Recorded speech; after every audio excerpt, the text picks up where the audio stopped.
사랑합니다. 성도 여러분, 5분 말씀 하루 묵상 최원호 목사입니다. 사사기 17장 5절과 6절 말씀 읽어드리겠습니다.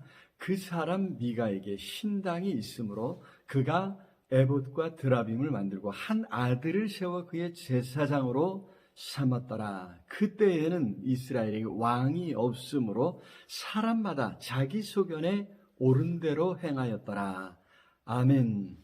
자, 지금까지 사사기는 시대적인 순서에 따라서 사사들의 이야기를 보여주었습니다. 이스라엘은 끊임없이 하나님을 버리고 우상을 섬겼지요. 하나님께 관심이 없었습니다. 오직 물질적인 풍요와 쾌락을 쫓아 살아갔습니다. 그 결과로 이스라엘은 계속해서 영적으로나 경제적으로나 나락으로 추락하고 있었습니다. 갈수록 힘들어집니다. 죄가 그들의 삶에 깊은 상처를 남기기 때문입니다. 자, 이 시대가 어떤 시대였는지를 보여주기 위해서 이제 두 가지 사건을 보여줍니다. 먼저 17장, 18장은 에브라임 지파에 속한 한 가정의 이야기를 통해 당시 사회를 보여줍니다. 어느 날 미가라는 사람의 어머니가 큰 소리로 자신의 돈을 훔쳐간 사람을 저주합니다. 사실 어머니가 아들을 믿지 못해서 하는 이야기죠. 그런데 정말 아들 미가는 자신이 범인이라고 자백하며 돈을 내어놓습니다. 그러자 어머니는 기뻐하며 그 은 중에서 일부를 내어 한 신상을 만들어주죠. 그리고 자기 아들 중 하나를 제사장으로 삼았습니다. 그러면서 그것을 여호와를 위한 것이라 이야기하죠. 여호와 하나님을 섬기는 일이라면서 우상을 만들고 있습니다. 이들은 하나님이 어떤 분이신지, 하나님께서 철저하게 금하신 일이 무엇인지도 몰랐습니다. 그렇게 영적으로 무지한 시대였다는 것입니다.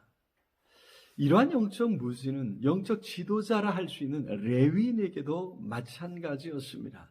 레위인은 제사장을 도와 성전에서 일하고 또 이스라엘 곳곳에 흩어져 살면서 율법을 가르치는 일을 해야 했습니다. 그런 레위인 중 한 사람이 원래 맡았던 유다 지파의 베들레헴을 떠나서 먹고 살 길을 찾아서 다니다가 여기 미가의 집에 우연히 오게 되었습니다. 그래서 미가의 요청에 미가의 제사장이 되기로 했으며 우상을 섬기는 제사장이 된 것입니다. 기가 막힌 일 아닙니까? 자기 마음대로 하나님을 만들어내고 거기에 레위인도 동조하고 있는 것입니다. 그리고 이렇게 구색을 다 갖추었다고 그러니 이제 하나님께서 복을 주시리라 이야기하고 있습니다. 그렇기에 그때에는 이스라엘이 왕이 없으므로 사람마다 자기 소견에 옳은 대로 행하였던 시대라는 것입니다. 사실 이스라엘은 하나님께서 친히 왕으로 다스리시는 하나님의 나라가 아니었습니까? 그 뜻이 율법으로 분명히 계시되지 않았습니까? 그런데도 이스라엘은 하나님을 왕으로 인정하지 않았다는 것입니다. 그 율법에도 귀 기울이지 않았습니다. 왕이신 하나님의 뜻대로 살아가지 않고 오히려 자기 소견에 옳은 대로 살아갔습니다. 얼마나 무지한 시대입니까? 오늘도 여호와 하나님이 아닌 다른 곳에서 복을 받으려 한다면, 아니 구색만 갖추면 자연스럽게 복이 주어질 것이라 생각하고 있다면 크게 오해하고 있는 것입니다. 하나님을 알아가고 하나님의 말씀에 순종함으로 오직 하나님만을 왕으로 높이며 살아가야 될 줄로 믿습니다. 하나님께서 그런 사람들과 함께 하시고 그런 사람들을 책임져 주실 줄로 믿습니다. 사랑의 주님, 오직 우리의 왕 되심을 믿습니다.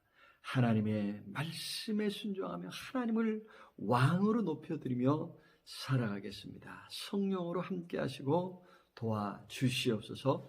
예수 그리스도 이름으로 기도드리옵나이다. 아멘. 오늘도 우리 주님 안에서 승리하시길 기도합니다. 사랑합니다.